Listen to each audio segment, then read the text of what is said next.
Hello everybody. आज हम पढ़ेंगे क्लास 10th की ज्योग्राफी का chapter number 4 agriculture. India is an agriculturally important country. क्या इंडिया क्या है? एक कृषि की दृष्टि से काफी महत्वपूर्ण देश है। 2/3 of it population is engage in agriculture activities. Means जो 2/3 जनसंख्या है भारत की, वो किस पे डिपेंड है? डायरेक्टली कृषि पे डिपेंड है।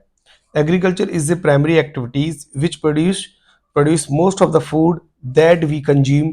Beside the food grains, it also produce raw material for various industries. जैसे कि हम सबको पता है कि भाई कि जो एग्रीकल्चर वो प्राइमरी एक्टिविटीज है, ये हमें जैसे हम फूड फूड कहाँ से कंज्यूम करते हैं? हम कृषि से ही फूड ग्रेन्स प्राप्त करते हैं और उनको उपभोग करते हैं। और फूड ग्रेन्स के साथ साथ फूड ग्रेन्स के साथ साथ ये एग्रीकल्चर हमें रॉ मटेरियल प्रोवाइड करता है वेरियस इंडस्ट्रीज के लिए। जैसे कपड़ा इंडस्ट्रीज है, रबर, टी, कॉफी, स्पाइस, ये सारे रॉ मटेरियल कहाँ से हमें? एग्रीकल्चर से ही प्राप्त होते हैं। नेक्स्ट हम पढ़ेंगे type of farming. Agriculture is an age-old economic activities in our country. Over the years, cultivation methods have changed significantly depending upon the characteristics of the physical, environmental, technological knowledge and socio-culture practices. ये देखिए समय के साथ साथ क्या हुआ है कि भाई कृषि के पैटर्न में भी चेंज आया है, कृषि के रीत रिवाजों में चेंज आया कि भाई पहले कैसे करते थे, अब क्या करते हैं। तो अगर हम देखा जाएगा तो हमारी जो इंडिया में अभी कुछ स्टेप्स की फार्मिंग होती है। Primitive subsistence farming, intensive subsistence farming और कमर्शियल फार्मिंग। इसी का एक हिस्सा होता है प्लांटेशन फार्मिंग। ओके, तो प्रिमिटिव सब्सिस्टेंस फार्मिंग क्या होती है? इसमें फर्टिलाइजर और अदर जो मॉडर्न इनपुट्स होते हैं वो इनको यूज नहीं किया जाता है, लेकिन इसमें इनपुट्स यूज होते हैं और इसमें बहुत हैवी मार्जिन में यूज होते हैं। ओके, तो हम डिस्कस करेंगे primitive subsistence farming. This type of farming is still practice in few pockets of India. ये जो सब्सिस्टेंस फार्मिंग है, प्रिमिटिव सब्सिस्टेंस फार्मिंग है, आज भी भारत के कई हिस्सों में प्रैक्टिस की जाती है और देख भी सकते हैं कि भाई primitive subsistence agriculture is practice on A small patch of land with the help of primitive tools like how, dow and digging sticks and family community labor। जो प्रिमिटिव सब्सिस्टेंस फार्मिंग है, ये क्या? एक small patch of land means एक छोटे से हिस्से पे की जाती है with the help of primitive tools. जैसे भैया अंकल फावड़ा पकड़े ना, इसी फावड़े से, ये डिगिंग स्टिक से, हॉ, ये फावड़ा, इन सब जो छोटे छोटे इक्विपमेंट होते हैं एग्रीकल्चर के, हैंडमेड, इन सब चीज़ों से की जाती है। और इसमें कोई बाहर की मशीनें यूज नहीं की जाती है, ट्रैक्टर यूज नहीं किया जाता भाई। जो फैमिली लेबर होती है उसी की हेल्प से हम अपने जीवन यापन के लिए लोग जो भी फार्मिंग करते हैं वो ये फार्मिंग करते हैं। ठीक है, this type of farming depend upon monsoon भाई, natural fertility of the soil and sustainability of other environmental condition to crop grown. Means भाई इसके लिए कोई ट्यूबवेल की जरूरत नहीं पड़ती। ये जो फार्मिंग होती है प्रिमिटिव फार्मिंग, इसके लिए सिर्फ मॉनसून पे ही डिपेंड रहा जाता है। और जो भी इन्वायरमेंटल कंडीशन है वो इसको ग्रो करने में हेल्प करते हैं। ठीक है, it is A slash and burn agriculture. इसको स्लैश एंड बर्न एग्रीकल्चर भी कहा जाता है। समझ में आया? प्रिमिटिव सब्सिस्टेंस फार्मिंग क्या होती है? इसको एक स्मॉल पैच ऑफ लैंड में कम्युनिटी लेबर या फैमिली लेबर के साथ इसको जो प्रिमिटिव टूल्स है जैसे हाथों, हॉ, डॉ या डिगिंग स्टिक्स, फावड़ा, खुरपी, इन सब चीज के द्वारा खेती की जाती है। किस किसके लिए? सेल्फ हेल्प, मतलब सेल्फ फूड के लिए, मतलब अपनी फैमिली के लिए, एक व्यक्ति के लिए। नेक्स्ट आता है कि अब स्लैश एंड बर्न एग्रीकल्चर है क्या। इसमें क्या होता है कि farmer clear a patch of land and produce cereal and other food group to sustain their family. इसमें क्या करता है कि फार्मर एक एक पैच ऑफ लैंड को क्लियर करता है और वहां पे कुछ फसलें उगाता है एंड कुछ अदर फसलें भी उगाता है। किसके लिए? अपनी फैमिली के लिए, जैसे मैं पहले ही बता चुका हूं तुम्हें। When the soil is fertile, fertility decrease, the farmer shift and clear a fresh patch of land for cultivation। जैसे ही आप देख भी सकते हैं कि भाई यहाँ पे आग लगा दी गई है और फिर इसको छोड़ दिया जाता है, फिर उसको, ठीक है, फिर इसको साफ करके वहां पे खेती की जाती है, फिर ऐसे ही आगे बढ़ जाते हैं। जब इसकी फर्टिलिटी कम हो जाती है फिर एक नया नया हिस्सा ढूंढते हैं, वहां पे भी यही करते हैं, और ऐसे ही चलता रहता है। इसीलिए इसको शिफ्टिंग कल्टीवेशन भी कहा जाता है। This type of shifting allow nature to replenish the fertility of the soil through natural process. Means क्या, ये जो शिफ्टिंग होती है वो जो सॉइल को कुछ टाइम में मिल जाता है कि उसकी द्वारा फर्टिलिटी भी इंक्रीज हो जाए। Land productivity in this type of agriculture is low. देखिए, अब जब हम कुछ यूज नहीं करेंगे, सिर्फ नेचुरल चीज, तो प्रोडक्टिविटी भी काफी लो होती है। As the farmer does not use fertilizer और अदर मॉडर्न इनपुट्स, क्योंकि जो प्रोडक्शन है वो काफी लो है। इसलिए है क्योंकि जो मॉडर्न डे केमिकल है, फर्टिलाइजर है, पेस्टिसाइड है, या फिर अदर इक्विपमेंट है, वो यूज नहीं किए जाते हैं। नॉर्मली जो नेचुरली चीजें मिलती हैं, या फिर फैमिली लेबर मिलती है, या फिर जो ओल्ड प्रिमिटिव टूल्स है, उसके द्वारा ये की जाती है। It is jhuming in north eastern state like Assam, Meghalaya, Mizoram and Nagaland. तो भाई ये जो स्लैश एंड बर्न वाली एग्रीकल्चर है, वो झूमिंग खेती भी कहा जाता है इसको। झूमिंग कहाँ पे? असम, मेघालय, मिजोरम एंड नागालैंड। ठीक। Different name of slash and burn farming. तो देखिए, कुछ रीजन्स हैं जहां पे इनको क्या क्या कहा जाता है, ठीक है। जैसे बेवर और दहिया। देखिए, बेवर भी कहा जाता है, दहिया भी कहा जाता है। कहाँ पे? मध्य प्रदेश में। पोडू एंड पेंडा आंध्र प्रदेश में कहा जाता है। पामाडाबी या फिर कोमान या वरिंगा, वरिंगा वरिंगा बोलेंगे इसको, वरिंगा उड़ीसा में कहा जाता है। कुमारी वेस्टर्न घाट में कहा जाता है। ओके। बालरे या फिर वॉल्ट्रे राजस्थान के एरिया में कहा जाता है। खिल पहाड़ी एरिया में कहा जाता है। खुरवा, कुरवा बोलेंगे, सॉरी खुरवा नहीं, कुरवा झारखंड में, और पामलो मणिपुर में कहा जाता है। ऐसे ही कुछ कंट्रीज हैं। मिल्पा मैक्सिको या सेंट्रल अमेरिका में। ओके। कोनकू वेनेजुला में। रोका ब्राजील में। मसोले सेंट्रल अफ्रीका में। लद्दाख इंडोनेशिया में। और रे वियतनाम में। तो ये सारी चीजें बहुत इंपॉर्टेंट है, यहां से क्वेश्चन बनता है, ठीक है। तो ये याद रखना है कि कहाँ ये मैचिंग के लिए भी आ सकता है। मैचिंग बोर्ड में मैचिंग के लिए आ सकता है ऑब्जेक्ट एमसीक्यू में। ओके, तो ये ध्यान रखना है, यहीं से पूछा जाएगा। एक तरफ आपको slash one type of slash of one इसके नेम दे दिए जाएंगे, और एक तरफ कंट्रीज दे दिए जाएंगे, स्टेट दे दिए जाएंगे। मैचिंग करना होगा, और ठीक है। Next, intensive subsistent farming. This type of This type of farming is practiced in area of high population pressure on land. It is a labor-intensive farming where high doses of biochemical inputs and irrigation are used for obtaining higher production. तो ये क्या intensive subsistence farming में क्या होता है कि जहां ज्यादा पॉपुलेशन होती है वहां पे जनसंख्या दबाव भी होता है, पॉपुलेशन प्रेशर भी होता है। तो जमीन भी कम होगी, जब जनसंख्या ज्यादा होगी तो भाई जो लैंड है वो भी कम होगी। It is a labor-intensive farming where high doses of biochemical inputs and irrigation are used for obtaining higher production. कम जगह में ज्यादा प्रोडक्शन की डिमांड होती है, हायर प्रोडक्शन। लेबर भी काफी यूज करी जाती है, बायोकेमिकल इनपुट्स भी डाले जाते हैं, ठीक है। और एरीगेशन सिस्टम भी इतना हाई फाई होता है कि भाई कम प्लाट पे हमें ज्यादा प्रोडक्शन मिल सके, ठीक है। इसकी कुछ प्रॉब्लम्स भी हैं, प्रॉब्लम्स ऑफ इंटेंसिव फार्मिंग। दो द राइट ऑफ इनहेरिटेंस। भाई राइट ऑफ इनहेरिटेंस मीन्स जो विरासत का अधिकार है कि भाई किसी के दादा हैं, दादा के बाद उनके पापा को कोई जैसे खेती मिलेगी, फिर उनके पापा के बाद उनके भाइयों में बढ़ जाएगा। मीन्स देखिए, कोई व्यक्ति है, समझे पहले ध्यान से, कोई व्यक्ति है, उसके पास कोई 10 बीघा है और उसके 4 बच्चे हैं। चार, दो मान लिए मैंने, चलो चार नहीं, दो मान लेता हूँ। तो 5-5 बीघा हो गया, है ना।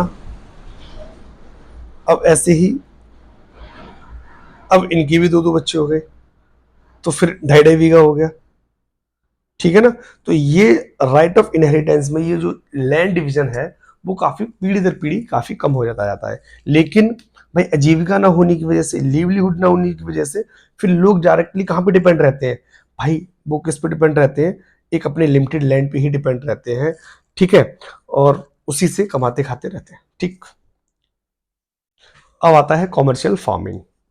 इन commercial farming most of the produce means उत्पाद या उत्पादक, it's sold in the market to earn money. भाई जो पैसे के लिए काम किया, सिर्फ मनी के लिए भाई, रोकड़ी के लिए काम करते हैं भाई इनमें, ठीक है। तो ये पैसे के लिए काम करा जा रहा है यहाँ पे, तो कमर्शियल फार्मिंग है। The main characteristics of this type farming is use of higher doses of modern input, high yielding variety seeds, chemical fertilizer, insecticides, pesticide in order to obtain higher productivity।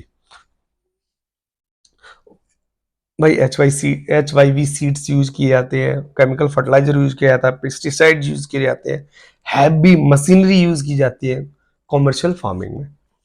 The degree of commercialization of agriculture vary from one region to another region. Means ये ऐसा भी हो सकता है कि भाई किसी एक रीजन में कोई फसल है वो भाई कॉमर्शियल फार्मिंग हो, और दूसरे रीजन में हो सकता है कि वहां की वो सबसिस्टेंस फार्मिंग हो। जैसे rice is a commercial croup in Haryana and Punjab, but Orissa it is a subsistence croup. क्या जो चावल की खेती है, पैडी धान की खेती है, पंजाब और हरियाणा में ये रोकड़ी के लिए, मनी के लिए काम किए जाते हैं। लेकिन अगर उड़ीसा में बात करी जाएगी तो वहाँ की ये सबसिस्टेंस फार्मिंग है, यहाँ की क्योंकि आजीविका मीन्स अपने जो वहाँ के किसान है वो अपने खाने पीने के लिए इसको खेती करते हैं। अब कॉमर्शियल फार्मिंग का ही एक टाइप है plantation farming. Plantation is also a type of commercial farming, ये भी उसी का हिस्सा है। In this type of farming a single crop is grown on a large area. भाई किलोमीटर 2 किलोमीटर चले आइए तो आपको फसल ही फसल, सेम टाइप की फसल ही मिलेगी। Plantation has an interface of agriculture and industries. तो प्लांटेशन जो एग्रीकल्चर है भाई, या प्लांटेशन फार्मिंग है, वो एक पॉइंट है, एक मूल बिंदु है, कहाँ, इंडस्ट्रीज का और एग्रीकल्चर का, ठीक है। मोस्टली रॉ मटेरियल यूज किए जाते हैं। Plantation cover large tract of land using capital intensive input with the help of migrant labour, ठीक है। तो यहाँ पे जो जो लेबर है वो बाहर की लेबर आती है, और काफी इन्वेस्टमेंट बहुत करना पड़ता है, using of capital intensive inputs, heavy आपको पूंजी लगानी होगी और बाहर की लेबर भी आपको बुलानी होगी। All all the produce is use as a raw material. जो यहाँ के जो उत्पादक होते हैं वो as a raw material in a respective industries, वो काफ़ी इंडस्ट्रीज के लिए जो इनका रॉ मटेरियल कच्चा उत्पादन है वो इंडस्ट्रीज को सप्लाई किया जाता है। जैसे in India tea, coffee, rubber, sugarcane, banana etcetera are important plantation agri crops, ठीक है। Tea in Assam, north Bengal, coffee in Karnataka, तो यहाँ की इम्पोर्टेंट प्लांटेशन क्रॉप है।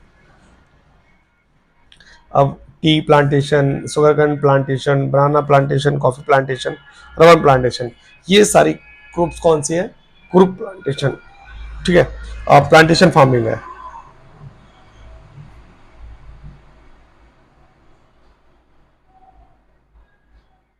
क्रॉपिंग पैटर्न क्या है, India has 3 cropping season, rabi, kharif and Zaid.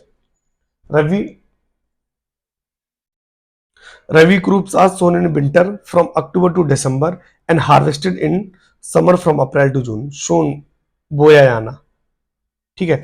तो जो रबी क्रॉप्स है वो विंटर में बोई जाती है, ठीक है, अक्टूबर टू दिसंबर, और हार्वेस्टेड अप्रैल टू जून, गर्मियों के टाइम पे इनको हार्वेस्टेड कर दिया जाता है। Some of important rabi crops are wheat, barley, peas, gram and mustard. These groups are grown in large part of India, state from the north and northwestern part such as Punjab, Haryana, Himachal Pradesh, Jammu and Kashmir, Uttarakhand, Uttar Pradesh are important for the production of wheat and other rabi crops।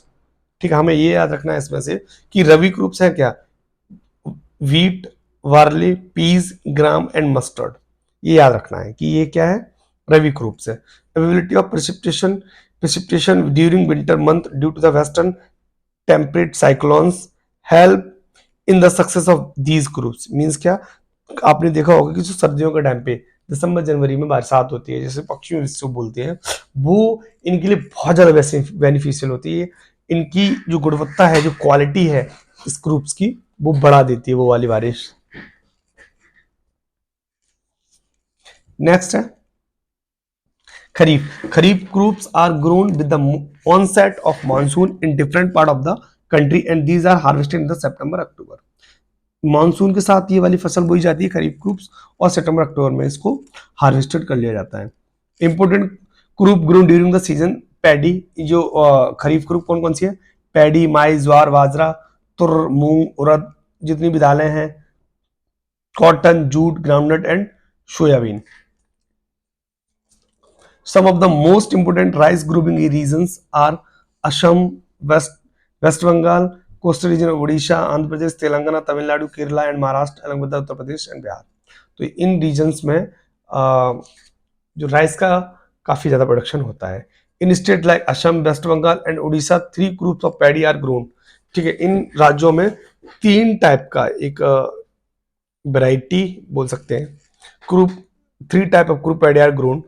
ठीक है, ओस, अमन और बोरो। ठीक है, तो इन राज्यों में Assam, West Bengal and Orissa, important है ये।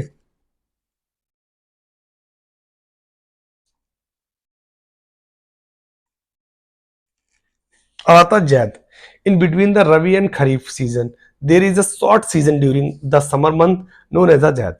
ठीक है, खरीफ, रवि और खरीफ के बीच का जो टाइम पीरियड होता है उसमें एक छोटा शॉर्ट टर्म सीजन आता है जिसको जैद सीजन बोलते हैं।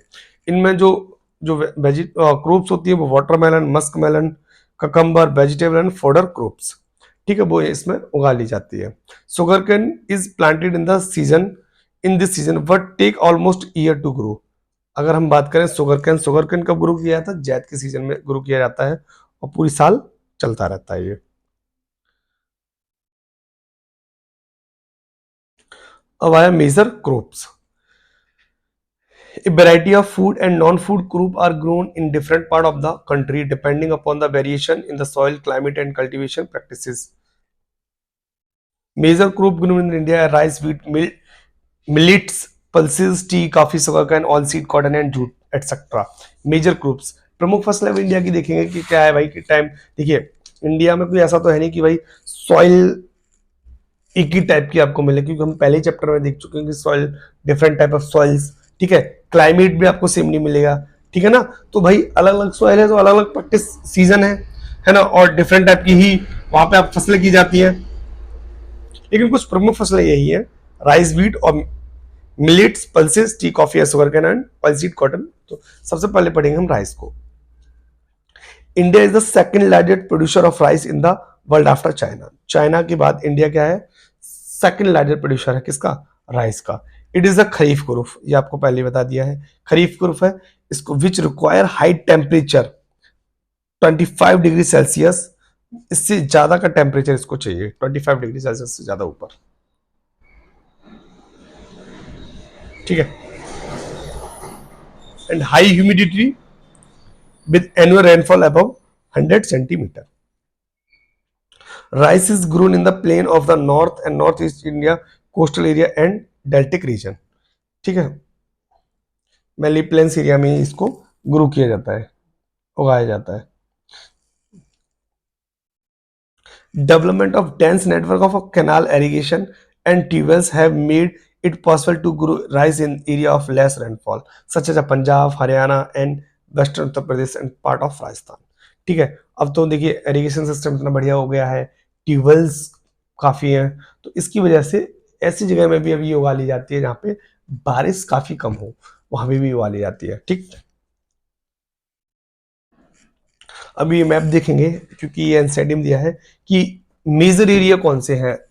Major area rice growing area, जो डार्क ग्रीन एरिया है ये जो रीजन है,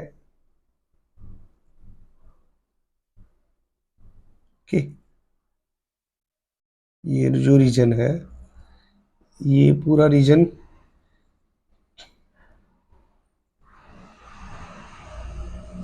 ठीक, ये मेजर एरिया है।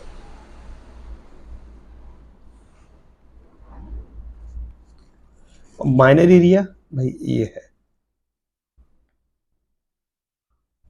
ठीक है, यहाँ पे कम मात्रा में उगाया जाता है।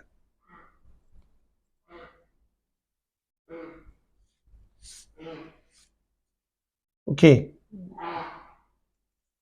ये माइनर एरिया है। नेक्स्ट आता है wheat. This is the second most important cereal group. It is the main food group in north and northwestern part of the country. Rabi group require a cool growing season and bright sunshine at the time of रिपाइनिंग। मतलब जब ये पकने वाली होती है तब इसको एकदम ठंडा मौसम भी चाहिए और एकदम तेज धूप भी चाहिए, ब्राइट सनशाइन, तेज धूप भी इसको चाहिए ही होगी। It require 50 to 75 centimeter of rainfall, annual rainfall evenly distributed over the growing season. There are two important wheat growing zones in the country. एक तो है गंगा सतलुज प्लेन्स और दूसरा है black soil region of Deccan. ये दो रीजन है यहाँ पे बहुत ज्यादा गेहूं उगाया जाता है, व्हीट। अगर हम मैप को देखेंगे तो मैप में देखेंगे कि अब देख पाएंगे मेजर एरिया कौन कौन सा है।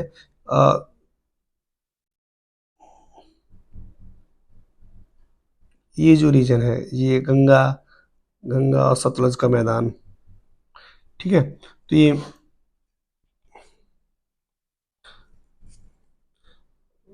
और ये रीजन है,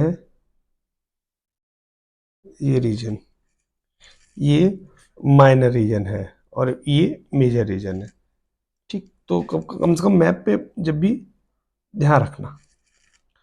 okay, the major wheat producing states are Punjab, Haryana, Uttar Pradesh, Madhya Pradesh. ये कुछ राज्य हैं जहाँ पे ये मेजर प्रोडक्शन होता है गेहूं का। अब आता है मिलिट्स। मिलिट्स मतलब मोटा अनाज बोल सकते हैं, millets. Jowar, bajra and ragi are the important millets grown in India. Though these are known as a coarse grain, they have very high nutritional value. ठीक है, जो मिलिट्स होती है, मोटे अनाज होते हैं, उनकी बहुत ज्यादा वैल्यू होती है, न्यूट्रिशन वैल्यू काफी ज्यादा होती है। Ragi is a very rich in iron, calcium and other micronutrients and other roughages. Roughages मतलब भूसी। ज्वार is the third most important crop with the respect to area and production. It is an rain-fed crop mostly grown in the moist area which hardly need irrigation. और रागी को कोई ज्वार को ज्यादा कोई means irrigation की जरूरत नहीं है, पानी की जरूरत नहीं है। Major jowar producing states are Maharashtra, Karnataka, Andhra Pradesh. ये कुछ इंपोर्टेंट स्टेट है। Bajra grow well on sandy soil and shallow black soil. Sandy soil चाहिए बाजरा ग्रो करने के लिए। Major bajra producing state Rajasthan है, उत्तर प्रदेश, महाराष्ट्र, गुजरात, हरियाणा है। Ragi is the crop dry region and grow well on the red black sandy soil, loamy and shallow black soil. ये काफी ज्यादा जगह उगाती है रागी। मेजर रागी प्रोड्यूसिंग स्टेट कौन कौन सी, ये स्टेट है, याद कर लेना। अब आता है mine's.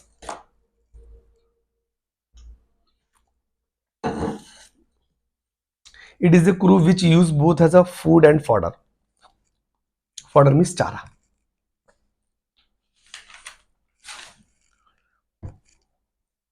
It is a kharif crop which require temperature between 21 to 27 degrees Celsius and grow well in the old alluvial soil. Major maize producing state कौन से, कर्नाटक, मध्य प्रदेश, उत्तर प्रदेश। ये काफी ये स्टेट्स हैं जहाँ पे माइज का बहुत ज्यादा प्रोडक्शन होता है। फिर आता है पल्सेस, दालें। India is the largest producer as well as a consumer.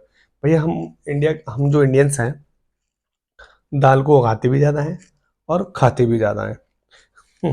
Pulses are the major source of protein. देखिए दालें प्रोटीन का एक रिच सोर्स है in vegetarian diet. Major pulses that are grown in the Indian are the tur, arhar सबसे ज्यादा दाल खाई जाती है, urad, moong, masoor, pea, gram. All these group except arhar help in restoring soil fertility by fixing nitrogen from the air. देखिए nitrogen fixation में अरहर को छोड़ दें तो बाकी जो दालें हैं नाइट्रोजन फिक्शन में काफी पार्टिसिपेट करती हैं। अच्छा, नाइट्रोजन फिक्शन क्या प्रोसेस होता है, इसमें सॉइल की फर्टिलिटी द्वारा से ग्रो हो जाती है। ठीक है, तो major pulses producing state in India are Madhya Pradesh, Rajasthan, Maharashtra, Uttar Pradesh and Karnataka. ये कुछ इंपॉर्टेंट स्टेट्स हैं जहां पे पल्सेस का हैवी प्रोडक्शन होता है। Food crops other than the grains, अनाज के अलावा कुछ अन्य फसलें भी हम पता करेंगे। Sugarcane, it is a tropical as well as a subtropical crop, it grow well in hot and humid climate with the temperature of 21 degrees Celsius to 27 degrees Celsius and is an annual rainfall between 75 centimetre to 100 centimetre. ठीक है, इसको पानी भी काफी चाहिए और humid climate भी चाहिए। India is the second largest producer of sugar cane after Brazil, Brazil के बाद इंडिया का सेकंड नंबर आता है शुगर कैन के प्रोडक्शन में। ठीक है, the main source of sugar, sugar sugar से क्या क्या बनता है, खांड बनता है, गुड़ बनता है, शुगर बनता है। ठीक है, और मोलासिस भी बनता है। ठीक, आगे है the major sugarcane producing states are Uttar Pradesh. ये कुछ इंपोर्टेंट हमारे स्टेट्स हैं जहाँ पे इनका बहुत प्रोडक्शन होता है। किसका? गुड़ का। और सीड के बारे में पढ़ते हैं हम आगे। In 2018, India was the second largest producer of the groundnuts in the world after China. China के बाद इंडिया का दूसरा नंबर आता है। ठीक है, ऑयल सीड्स में main oil seed produced in India are groundnut. ठीक है, मस्टर्ड, कोकोनट, तिल, सोयाबीन, कॉस्टर सीड्स बोले तो अरंडी का तेल, कॉस्टर सीड्स, कस्टर सीड्स बोलेंगे इसको, cotton seed, linseed, linseed linseed हो गया आपका अलसी का। ठीक है, sunflower seed, most of the these are edible and use for as a cooking medium. तो ये सारे जो तेल हैं ज्यादातर आप कुकिंग में यूज करते होंगे, खाने योग्य भी मान लीजिए। Some of these are also use as a raw material in the production of soap, cosmetic and ointments. Means अब इनका कहाँ यूज होता है, साबुन में यूज होता है, कॉस्मेटिक प्रोडक्ट में यूज होता है, इन सब चीजों का। Okay, groundnut is a kharif crop and coconut for about half, so excuse sorry coconut sorry account groundnut is a kharif crop and account for about half of the major oil seed produced in the country। Means क्या, जो groundnut है वो खरीफ crop है और इसकी लगभग आधा, half of the major oil seed, जो ऑयल सीड होता है उसका आधे से ज्यादा हिस्सा कहाँ से आता है, ग्राउंडनट से आता है। Gujarat was the largest producer of groundnut। Tea. Tea is an important beverage group introduced in India initially by the British। British के द्वारा इसको इंट्रोड्यूस किया गया था, अंग्रेज इसको लेके आए थे चाय। The tea plant grew well in tropical and subtropical climates, endowed with deep and fertile, well-drained soil rich in humus and organic matter। Tea bushes, tea bushes require warm and moist frost, means frost free। भैया तुषार वगैरह नहीं होना चाहिए वहां पे। Climate all through the year, पूरी साल एकदम मस्त क्लाइमेट चाहिए। Tea is a labour intensive industry, इसमें टी में एक लेबर काफी चाहिए होती है। It require abundant cheap and skilled labour. ठीक है, यहाँ पे एक तरह से लेबर डिपेंडेंसी, लेबर लेबर की डिपेंडेंसी बहुत होती है कि बिना लेबर के ये ग्रुप हो भी नहीं पाएगी। चीप और अच्छी और स्किल्ड लेबर चाहिए होगी। फिर नेक्स्ट आता है कि मेजर टी प्रोड्यूसिंग स्टेट्स कौन कौन से हैं भैया। Assam, hill of Darjeeling, Jalpaiguri west Bengal में, Tamil Nadu, Kerala, Himachal Pradesh, Uttarakhand, Meghalaya, Andhra Pradesh and Tripura. India was the second largest producer of tea of after China. China के बाद हम दूसरे नंबर के प्रोड्यूसर हैं विश्व में। ये कुछ बगान है, देख लीजिए। नेक्स्ट आता है coffee. Indian coffee, Indian coffee is known in the world for its good quality. जो इंडिया की कॉफी है वो अपनी क्वालिटी के लिए बहुत विख्यात है। द अरेबिका वैरायटी, भैया फिर से सुन लेना, द अरेबिका वैरायटी कहाँ से आई, यमन से आई थी। ठीक है, इंडिया यमन से आई, अब तो काफ़ी ज़्यादा फेमस है। तो सबसे पहले इसको उगाया गया था बाबा बुदान हिल्स में, और फिर उसके बाद नीलगिरी, कर्नाटक, केरला एंड तमिलनाडु, इस एरिया में उगाया गया था। किसको? इस कॉफ़ी की इस ब्रांड को, किस्म को बोल सकते हैं हॉर्टिकल्चर। हॉर्टिकल्चर क्या है? हॉर्टिकल्चर इज अ स्टडी और प्रैक्टिसेस ऑफ ग्रोविंग। भाई एक तरह से एक ऐसा विषय जहाँ फ्लावर, फ्रूट्स एंड वेजिटेबल्स को ग्रो किया जाता है, उसको बोलते हैं horticulture. In 2018 India was the second largest producer of fruits vegetable in the world after China. China के बाद हम दूसरे नंबर पर आए थे। Mangoes of Maharashtra, Andhra Pradesh, Telangana, Uttar Pradesh, West Bengal. और ये कहाँ कहाँ का फेमस है? ऑरेंज कहाँ के फेमस है? नागपुर के, चेरापूंजी के। बनाना केरला, मिजोरम, महाराष्ट्र एंड तमिलनाडु के। लीची हुआ उत्तर प्रदेश, बिहार, पाइन मेघालय। ये आप पढ़ लेना, एक बार नजर जरूर कर लेना, ठीक। Non food groups, non food groups जो खाने योग्य भी नहीं है, ठीक है, तो उनमें आता है rubber. It is an equatorial group but under special condition. It is grown in tropical and subtropical areas, ठीक है। It require moist and humid climate with the rainfall more than 200 centimetre and the temperature above 25 degree Celsius. Rubber is an important industrial raw material. देखिए rubber पेड़ों से आती है। It is a mainly grown in Kerala, Tamil Nadu, Karnataka, Andaman Nicobar island and Garo hills of Meghalaya. Fiber group, cotton, jute and hemp. Cotton, jute and hemp and natural silk are the four major fiber group grown in India। रेशे वाली फसलें, cotton और jute.